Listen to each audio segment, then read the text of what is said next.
Hello and welcome back. New episode with the Global Glug. My name is Renato Molo, and today I'm with Keri Algar.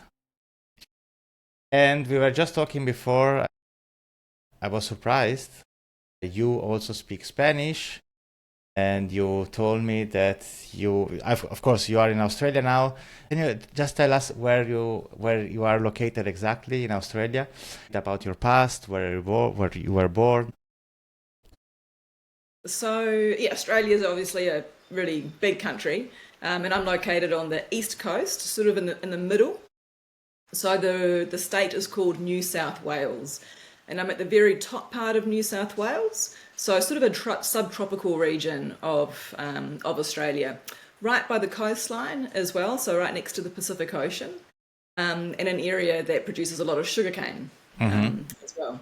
And yes, I do speak Spanish. I was actually born in Madrid in Spain. I've got a Spanish father. And my mother is from New Zealand. So I was raised for the first few years in Spain and then the rest of my life in New Zealand, except for being in Australia now for nearly 20 years. Okay, yeah. So I was checking, of course, online. I saw a lot about you. I saw that you have been around the world. So you started, let's say, in Spain, then you ended up in New Zealand, but you didn't end up directly in New Zealand. So you have been in different places. I saw you were also a scuba diver, instructor.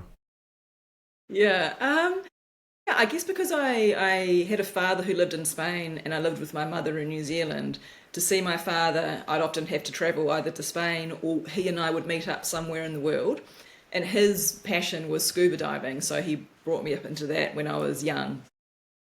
But that's also sort of how I discovered rum. In fact, my first sip of rum was when I was having a holiday with my dad in the Dominican Republic, Okay. and Cuba Libres were everywhere. And I remember, I mean, I was still quite young, but we were out in a flat bottom boat out in the lagoon of this island archipelago, and we could see a big storm coming, and all the tourists on the boat were getting all nervous and scared. And the crew, who were pretty probably accustomed to these kind of weather patterns, just brought out all the rum and cokes, put on the merengue, and everyone started dancing and having a great time. The storm came and passed, it rained, it poured, it thundered, lightning, and everyone was having a ball, and that was sort of one of my first memories. My parents allowed me a small sip of a Cuba Libre. So yeah, it was quite an interesting moment, and for that reason, I guess, having had a father in Spain and my mother in New Zealand, I just got a real taste for traveling, and it was something I couldn't really satiate for a long time. So I lived and worked in lots of different countries, before finally settling in Australia. Now you are in Cabarita. The town is called Cabarita, is that correct? Yeah, Cabarita Beach. It's a small town. It's about 2,500 residents, and it's about an hour and a half south of Brisbane. So Brisbane's the probably the biggest capital city near us. Yeah. And I saw your company, it's called Cabarita Spirits. Can you tell us just quickly what you're producing? I saw you produce rum, but also vodka. So I mean, my intention was just to produce rum, and I started with Soltera Rum, but I also thought that there might be an opportunity to produce some different spirits in the future. So I wanted to keep myself open, which is why I named the distillery Cabarita Spirits and not just Soltera Rum.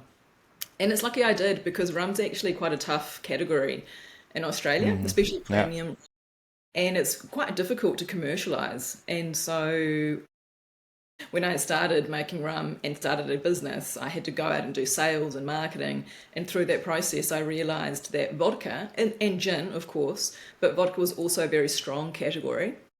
And I thought, well, it makes business sense to start making some vodka as well. So I make vodka locally as well, and just rum. I don't really have plans to expand into any other spirits. Intention was just to make rum, really, and that's sort of where my interest and my passion really lies.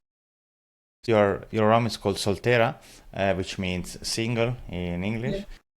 And so are you still Soltera in the rum industry? Are you still doing everything alone, or do you have someone who is helping you out with marketing, with sales, or how does it work in your daily business? Yeah, mostly alone. Yeah, mostly alone. So the day-to-day running of my business is me. So I make the rum, I sell the rum, I market the rum. But I have actually taken on some contractors in Brisbane doing some sales work for me. And that's been a really, really great move because after, a few years doing sales, I got a little bit burned out. I, I mean, as the producer, I was probably the best person to be on the road and selling the product. But it's quite hard work, and it's difficult emotionally to be Yeah. rejected, for your rum to be rejected because people don't have got other rums that they're using or it's not for them. And so after a few years, I just sort of ran out of steam. So bringing on some salespeople to do some work for me in Brisbane has been really good. But otherwise, yeah, I proudly do everything by myself. And it's interesting when you're marketing your business.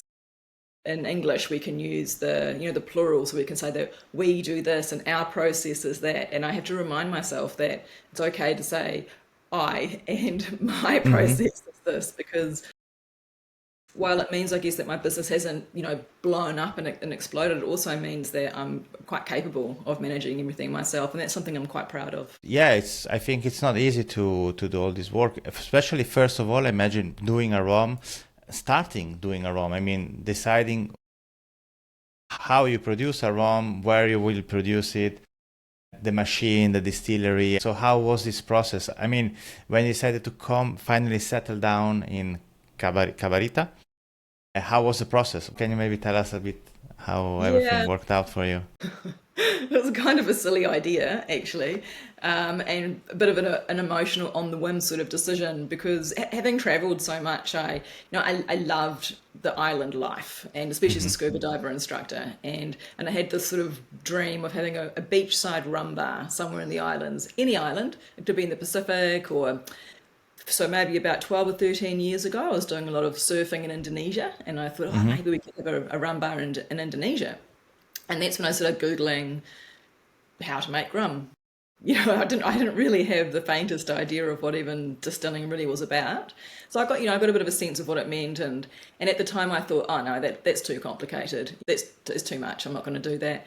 And then about 5 or 6 years ago, I was working just a normal job in about an hour's drive from Cabarita, and I was finding the commute and the office work really difficult. I didn't have very much time to enjoy even the weekends as I was so tired. And I was just wondering, gosh, how am I ever going to get to this beachside rum bar working like this in an office 5 days a week and commuting 15 hours a week? And I was just sort of, thinking along those lines, and sort of the penny dropped where I thought, in the hinterland in the interior of Cabarita, there's tons of sugarcane fields. There's a sugarcane mill half an Hmm. hour from my house where they produce sugar and therefore molasses.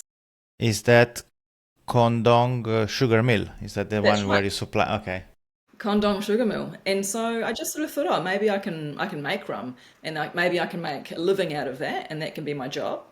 And maybe one day from there I can go to the rum bar in the islands. And so it was a bit of a funny. It was just a sort of a. I was actually flying to New Zealand at the time, and I remember looking out the window, flying from the North Island of New Zealand to the South Island, thinking, oh, I really like this idea. I could give this a go. And I got home to New Zealand where my mum lives, and just started googling all about how to make rum, other rum distilleries in the region, and I thought, oh, I think I can do this. And so then I spent the next couple of years working out what I needed to do to pass all the regulatory standards in Hmm. New Zealand with the tax department and health department and liquor and licensing. And I thought, oh, well, I better buy a small still and work out if I actually like doing this, because this is going to be my job. And so I bought a bucket of molasses from a local farm supplying shop. So it was a blackstrap molasses Hmm. for cows, and a small 25-litre pot still, and started fermenting and distilling. And I thought, oh, I can do this. I remember Hmm. sitting on the floor at home and the concrete floor and watching the distillate come out and putting my finger underneath it to taste it and thinking, wow, That you know, tastes good. yeah, well, it's just amazing. It's amazing and this is what I love about it still. It's amazing to produce something. It's like cooking. If you like cooking, or you produce this magnificent meal that you can really enjoy from all these separate ingredients, or if you like anything that's creative, whether it's sewing or painting or sculpture and writing, you start with these separate ingredients or ideas, and you bring it together and you make something, and then you taste these drops of alcohol coming off the still, and it tastes amazing. You know, Hmm. nothing like a fermentation mix, which tastes horrible. Yeah. So once it's fermented anyway, it tastes really horrible. So yeah, I just thought it was amazing, and I thought, oh yeah, I Okay. think I could really do this. Yeah, and I still love it. Yeah. Then you moved to Australia and you bought a bigger still. I read somewhere, you call it, the name of the still is Felix after your father. Yes. Well, I was actually living in Australia for a long time before Okay. so I did everything in Australia. I've been in Australia for about 17 years now. Yeah. Okay. Felix, which is the copper still here beside Mm-hmm. me, was it named after my grandfather. So he Ah, just, sorry, grandfather. yeah, yeah, but purely coincidentally, he was actually a chemist in a sugar mill in Spain. That was his career. He was a career chemist in the sugar mill. Yeah, and I thought that was like a nice connection now that I Yeah. take molasses from a sugar mill locally. And also, my strength when I was at school and university with the arts and writing, never physics and chemistry. But distillation requires, or especially fermentation, like not comprehensive, but basic knowledge of some chemistry. And I've had to learn a lot, you know, Yeah. I've Yeah, of started course. from scratch. Yeah, I often have thought about my grandfather wishing that he had been alive and he could help me out a little bit. But Yeah. yeah. So you learn everything alone. We can say that you do everything, Yeah. reading, videos on YouTube, whatever. I mean, all information. Yeah. Amazing. But you know, it's not that challenging because I mean sometimes it can be juggling different things and changing from production to marketing to sales and just putting on the Mm-hmm. different hats Yeah. can be you have a lot of balls in the air that you're juggling. Yeah. So it can be busy in that kind of way. But you know, when you're distilling a lot of the time, especially with a stripping run, so the first run that goes through the Yeah. still, you've got a lot of time on your hands because this runs itself. Yes, you can monitor it. I'm always nearby. I can always hear it, smell it, and I'm checking. But there's 8 to 10, sometimes to 16 hours in the day where I've got time to work, and that's the time that I can spend, you know, administering the business, which Yeah. I think probably takes the bulk of my time. Yeah, as well as marketing. Yeah. How many bottles do you produce per year? A few thousand, not very many. Like it's pretty small batch stuff. Like probably more vodka than rum. Yeah, definitely more vodka than rum. The rum, you know, one batch of rum of the unaged rum, I'm probably getting about between 90 and 120 bottles a batch. Mm-hmm. So really small quantities. Yeah. Yeah. Yeah, especially for the unaged because my cuts when I'm making the rum are quite tight. And then for the aged products, everything is a single cask. So I've only got maybe 8 barrels at the moment Mm-hmm. and they range in different sizes.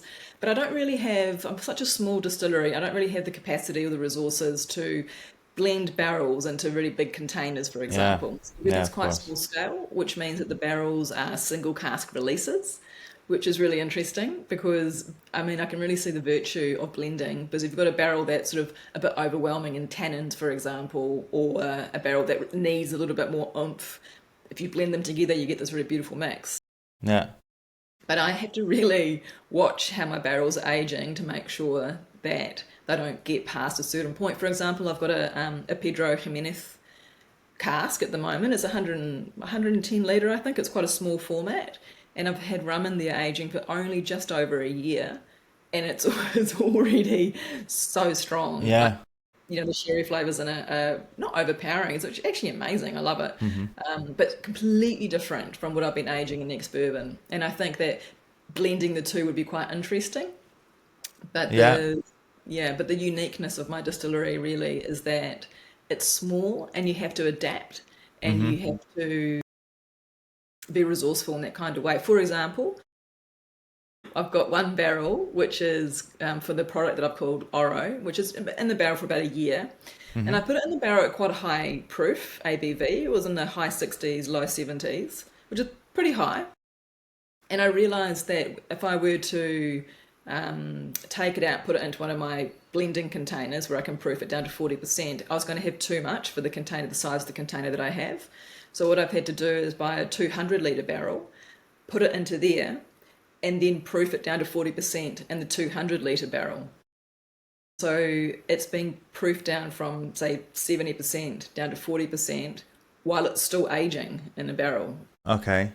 So, yeah, which is quite an interesting process. And just one way that you have to be resourceful when you haven't got a lot of resources, which is interesting. Yeah, for me, anyway. And you produce Oro, which is the aged one, and you produce the unaged one. Is that correct? So you have two types of rums. Yeah, and I've got a 3-year-old rum coming out in April next year, which I'm really looking forward to. I'm so excited. It's one of my first sort of longer aged rums.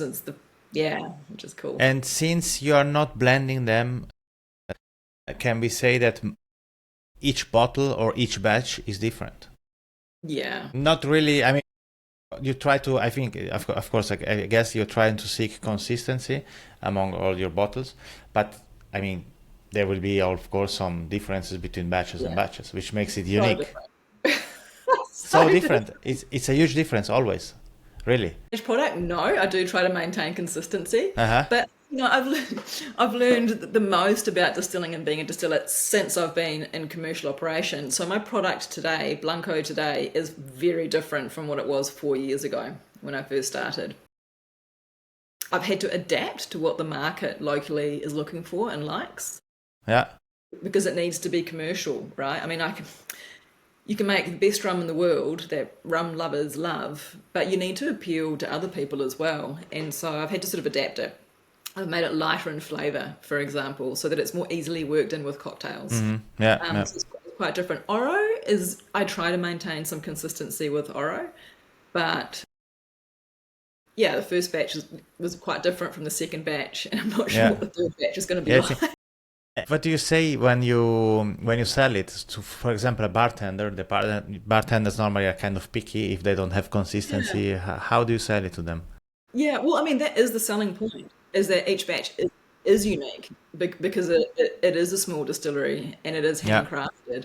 And I actually make that as a selling point. And especially with I've got a line, like I said, I've got one coming out in April that's been aged for 3 years. So there'll be a different line of rums, and they'll all be longer aged rums, all single cask releases, but every single barrel is different. So I've got 200 litre ex-bourbons, Pedro Ximénez, 100 litres. So they're all very different, and that's going to be the highlighting feature about them, actually. Interestingly, they're all quite different, but they're, from what I've tasted from my barrels anyway, they're all very Soltera rum. Like, I don't change the molasses and I don't change the fermentation recipe too much. Some fermentations I've been working with dunder and muck, and some wild yeast fermentations. So that changes the flavours a little bit. But the base ingredient of that molasses is from the same sugar mill. And whenever I taste one of my rums, I'm just like, that is a Soltera rum. It's got a sort of floral almost. Yeah. And it's quite floral actually. And I was talking to a beer maker locally the other day, and he does all wild fermentations. And I was talking to him about it, and I said, my rum seems to be really floral. And, why do you think that is? And he said the region that we live in Cabarita Beach, so this sort of small area around us is called Tweed, in the Tweed Valley. Yeah. It starts at a volcano, and there's a river that comes down. It's a very fertile region. And he said that it's, it's the second or third most biodiverse region of Australia. And with so much biodiversity, there's so much more pollen, for example. Yeah. So many more flowers, so many more yeasts and bacteria in the environment to contribute to that. And so he thought that might be the reason, which is really interesting. It's not only the soils that produce the sugarcane that you're getting the flavour from, but the fermentations, those wild yeasts. Yeah, so every product is quite different, but if you knew my products and you tried something different, you'd be like, that's Soltera. Yeah. With wild fermentation, you can really take also the terroir with your rum, the soil, but also the microclimate where your rum is produced, and which is really interesting. Yeah, speaking of the barrels, I forgot to ask you, or I didn't maybe got it completely. You said 8 barrels. You said you had Pedro Ximénez, Bourbon, and what else do you have? Pedro Ximénez, Bourbon, and Virgin Oak. Okay. Yeah.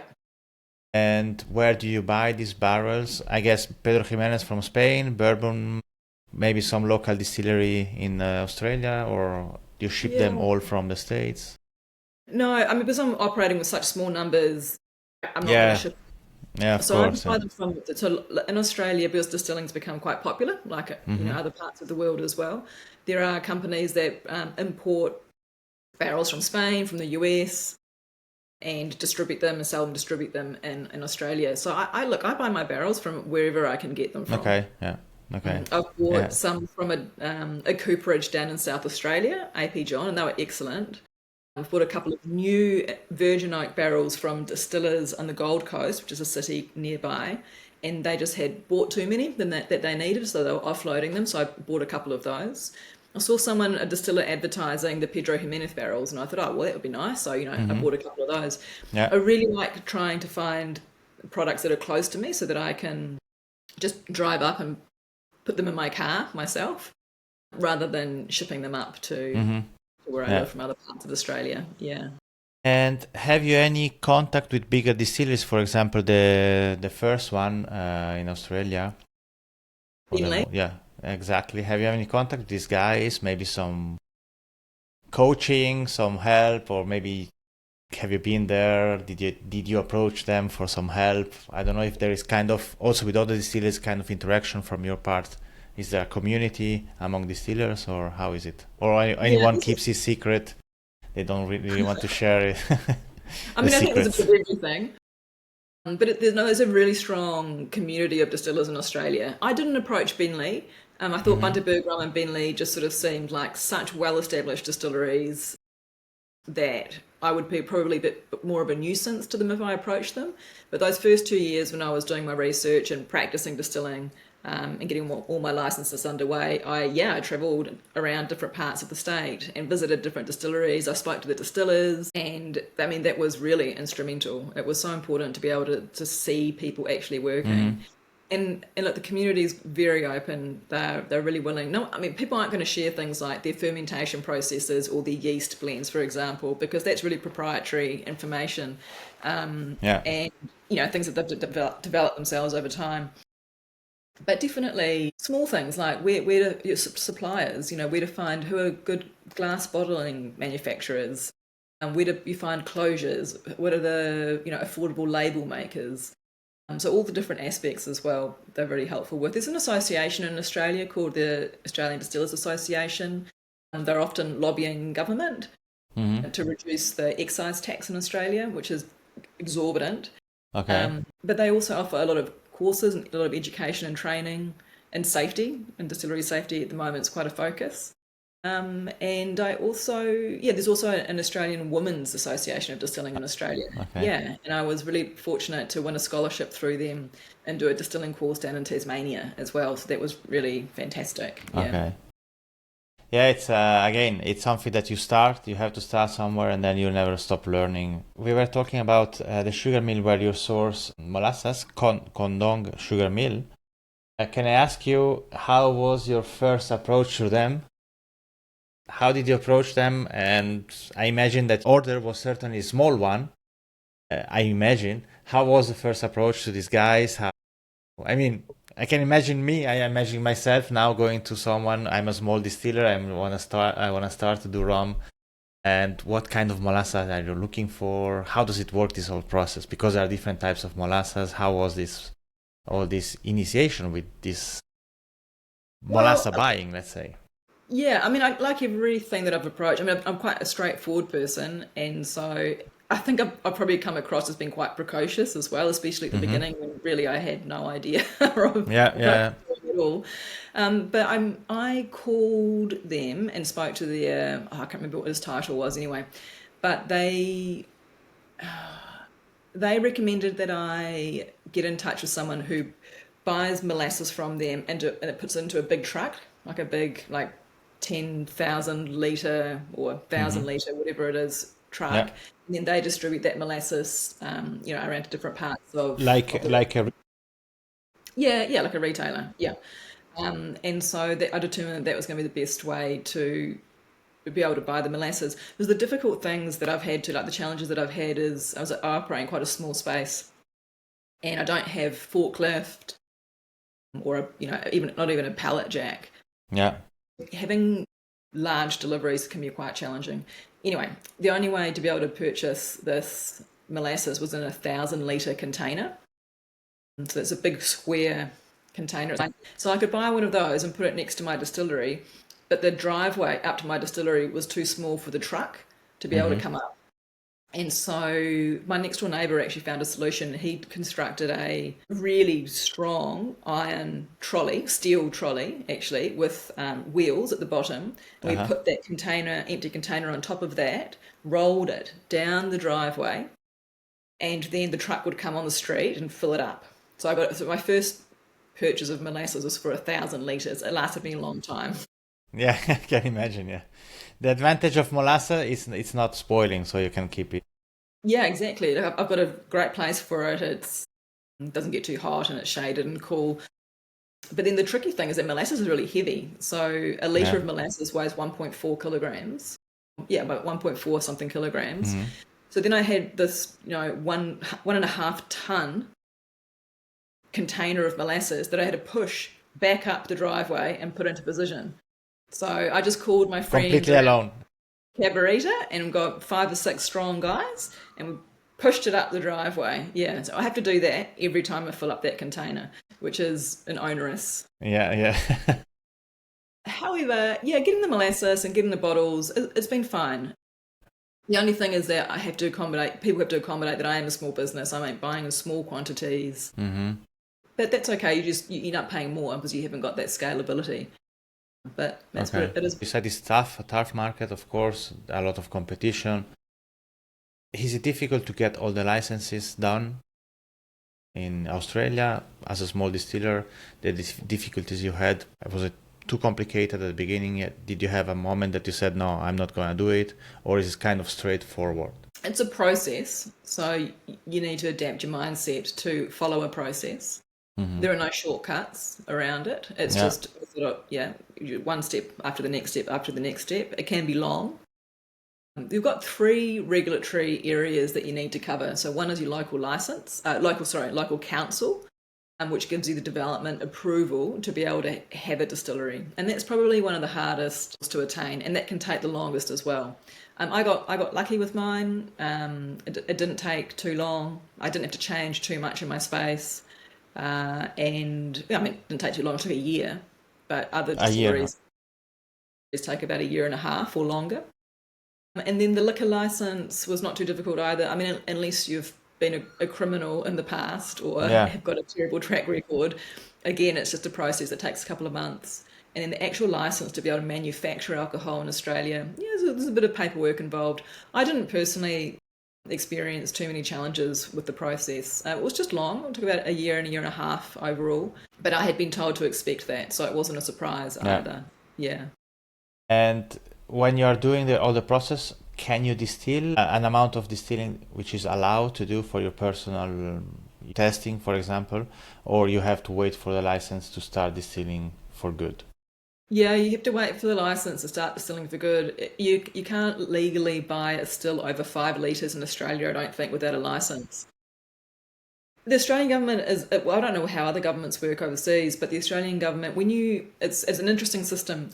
When you produce alcohol, it actually belongs to the Australian government. You're producing it in what they call a bonded area, and it's sort of marked out, like on a floor plan.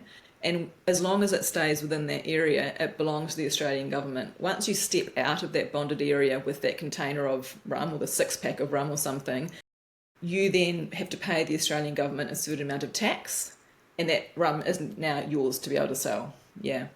There is a great tax remission scheme in Australia, which gives distillers a fair amount. So basically, 1 pure litre of alcohol in Australia at 100% incurs about $103 of tax at the moment. So that's like, $30 a bottle of 40% alcohol.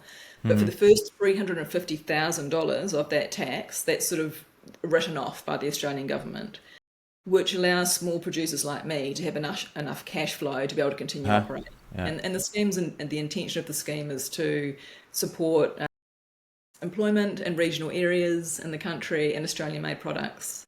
But after that, you reach that threshold, it becomes very expensive. Yeah, imagine, yeah. Is this now your only activity? Are you just distilling rum? Or are you also doing something else? Yeah, I still do other work. I work 2 days a week for a local council. My background was in writing and communication, so I Yeah, still do that 2 days a week. okay. And then the rest of the week, I is for my business really. I do a little bit of freelance writing. I do some snorkel guiding as well nearby. I still like doing those things, and I could probably only do the business now. I'm probably at that stage where I could let go of my other jobs, but I actually really like my other jobs because I work alone, and at least with my other jobs, I'm interacting with other people in different ways. I'm still progressing my career in writing and communications, which is Mm-hmm. interesting to me. But Yeah, I'm not sure I yeah, really want to yeah. lose those jobs. Yeah, I like having the variety, I guess. Yeah, yeah. Yeah, and I think sometimes when we do only a job, I mean, it also could be kind of difficult to go on. So it's also nice to change a bit if we can do that, switching from one thing to another. How do you sell your rum? So it's basically, I saw a video. Basically, you sell it directly to restaurants and bars, or are you also on liquor shops? Restaurants and bars and liquor shops. Okay, yeah, okay. Yeah, but rum's a tricky category in Australia, so it doesn't Mm-hmm. move very well in liquor shops. But in restaurants and bars, especially in a cocktail list, Yeah. it sells well. Yeah. Okay. And are you also, I don't know if I understood it well, but somewhere I read or I heard about you have a rum bar or no, or you have No, that's some, just my okay. dream. It's just my Okay, dream. okay, okay. You know, a rum bar on the islands. But you know what the funny thing is that it's like anything, like any of these like big dreams that you have that you'd like to do in your life. Like the life is now. Like Yeah. this is the moment right now, and we need to be enjoying it. Well, I need to be enjoying it now. If I'm fully focused on just doing this to get to the rum bar, I'm going to get to the rum bar, and then I'm going to be like, all right, well, what next? You know, what Mm-hmm. now? Yeah. So I And like that. And to be honest, owning a bar, it's a tough thing. It's never easy. So, and sometimes you cannot really rely on. I mean, you cannot do everything alone. You have to rely on sometimes on people. And if you don't have the right people, it also can be my personal experience here in Cartagena. It Yeah, of can be course. sometimes complicated. Yeah. That's funny. Yeah, of course you've got the restaurant, and it's true. In Australia, I'd never want to have a hospitality venue, you know. Yeah. And honestly, I'd have the same problems in any other tropical island as well. Absolutely. Yeah. And about when you started doing your business, what would your friends say about, I mean, doing rum? Are you crazy? Or how was the support from the local community as well? I don't know if the restaurants helped you or someone. How was all the process at the very beginning? I mean, you have a lot of doubts maybe, or you went, I do it, I don't care. You know, a mixed response from different people. You know, I think my mum thought I was pretty crazy. Yeah. Didn't Mums. really understand. Yeah. Pretty wise people, actually. Yeah. My friends are really supportive, of course. The local community is really supportive. I'm not sure what it's like in Colombia and other parts of the world, but in Australia, there's a real push for supporting local people in the different ventures and businesses. Um, and so that's been really great. But you know, locally produced or locally manufactured products in Australia are a lot more expensive than what you can import from China, for example. Yeah. So people would like to support local, but sometimes they can't afford to, and that's really understandable as well. So considering those things, and it's also been a pretty tough economic climate the last year, especially. Mm-hmm. But those things considered, the community's been really supportive. My friends have been really supportive, but also realistic. Like, you know, there are a couple of times when I've said to, I remember telling a friend that I'd gone to see so and so in someone's distillery, and that they looked at me like I didn't know anything, and she said to me, "Keri, you don't know anything." And I was like, "True." So I did have a bit of a tenacious approach about it, where I just was determined that this is what I was going to do. No, actually, I thought this is what I'm going to do unless one of the regulatory bodies says no. Like, if I can't do it in my location at home, if I can't get a license for this or for that, well, that I'm going to stop there, you know. But that didn't happen. So suddenly I had all Okay. these rules, and I was like, right, away we go.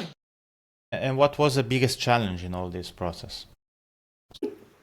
Between sales and marketing, and actually, I think it's the technical skills as a distiller and experience that I've had.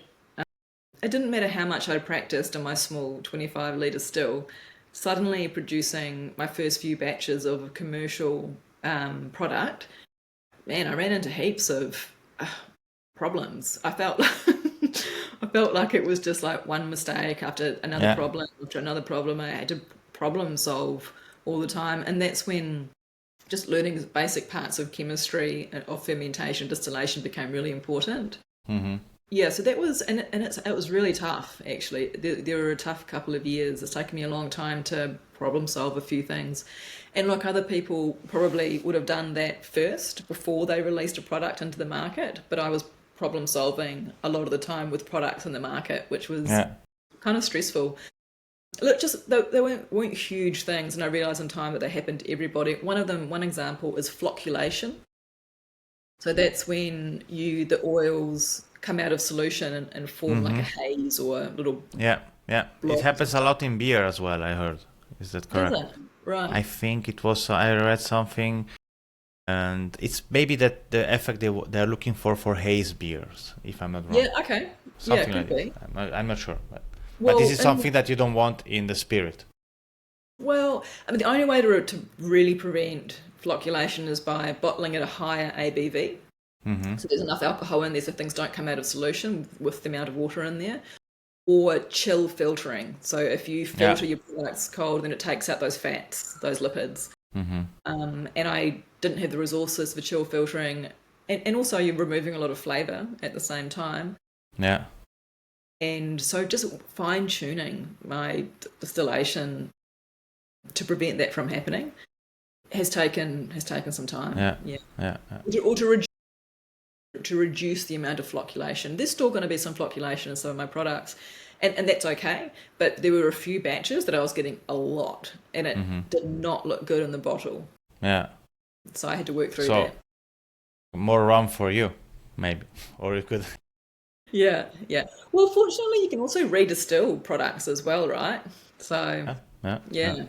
So you're bottling all your products. I saw on the website 40-41 PV. That's it. You're not 40 for the two products that I have for the rum, 38% for the vodka, and then the special cask releases. The first one in April will be at 49%. I've got another cask that I barreled at quite a low ABV, so that'll be a cask strength. That'll be in the mid-50s. Yeah. So the special cask releases will definitely geared more towards the real rum lover.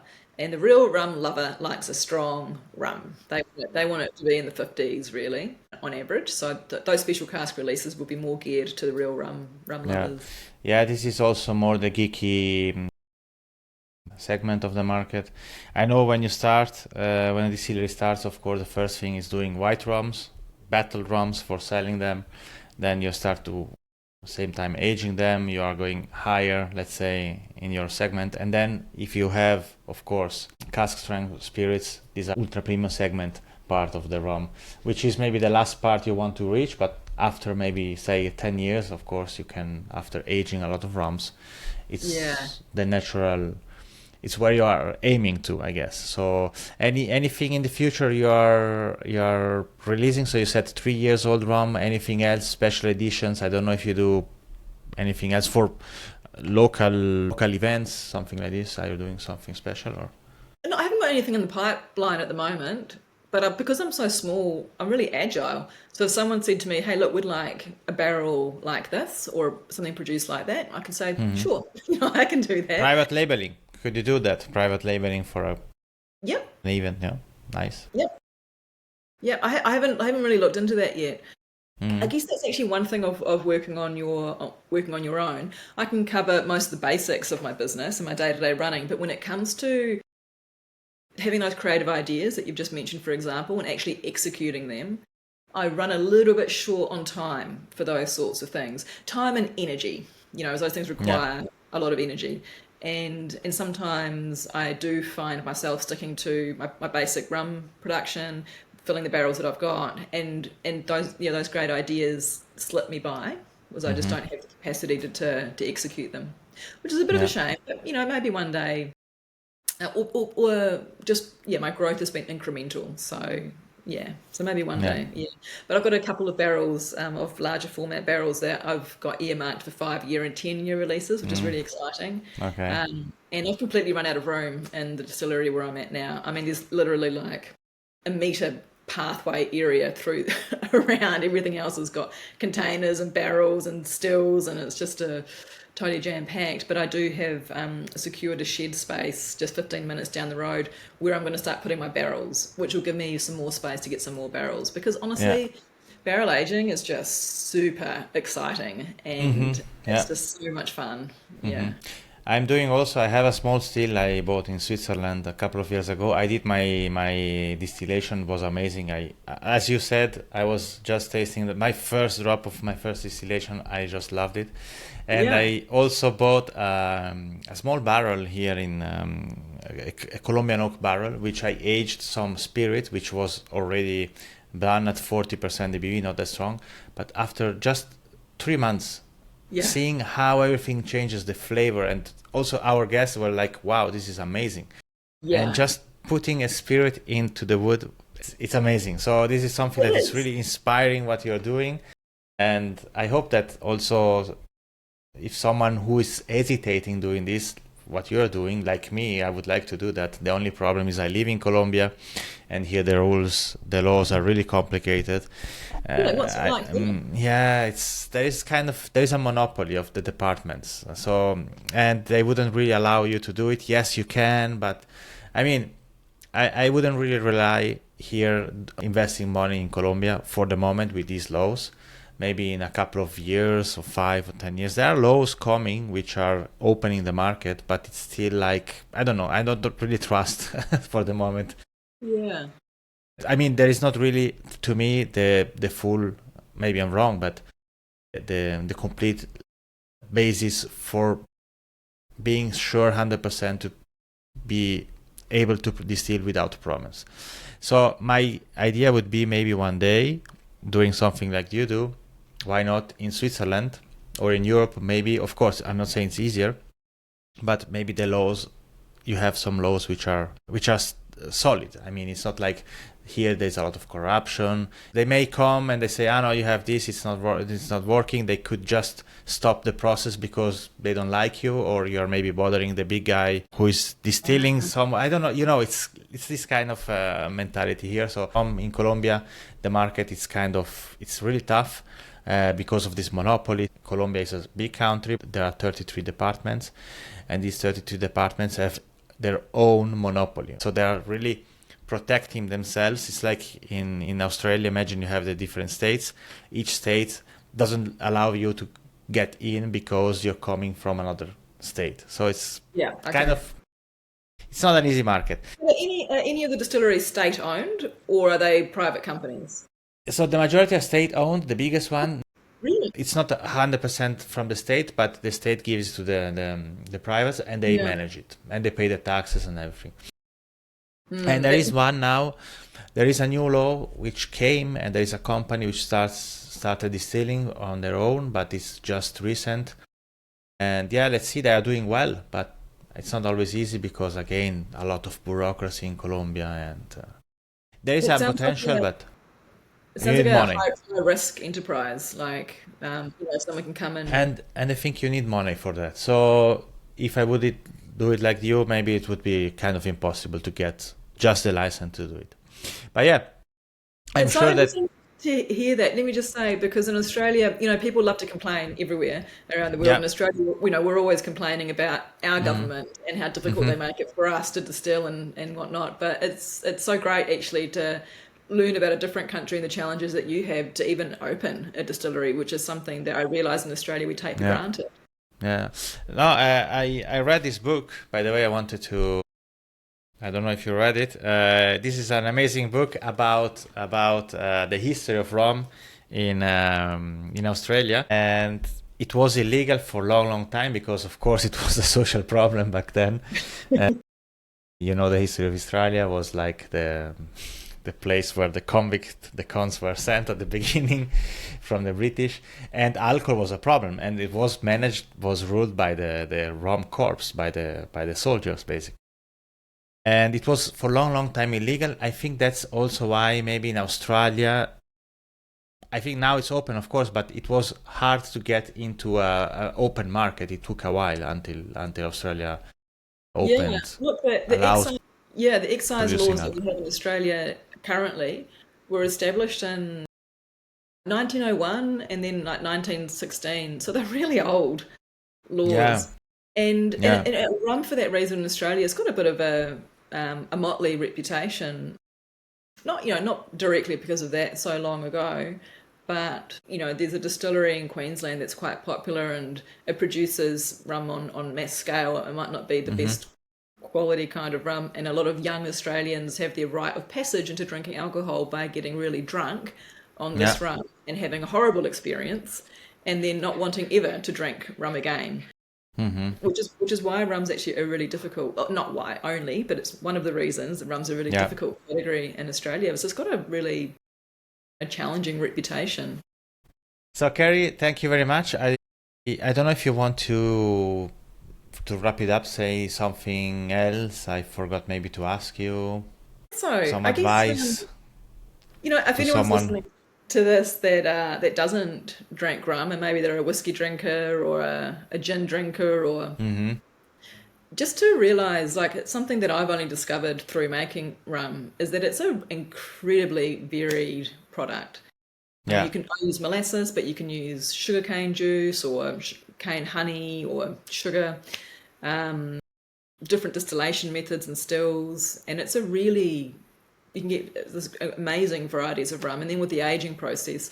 So to give it a try, because the complexity, the flavor profiles of rums can be extraordinary and extraordinarily different. So I really recommend that you test yourself and try different rums. Exactly. Try rum, try the different ones, start from the biggest company one, then narrow it down to other products, and you will never get bored because everywhere you can find a type of rum.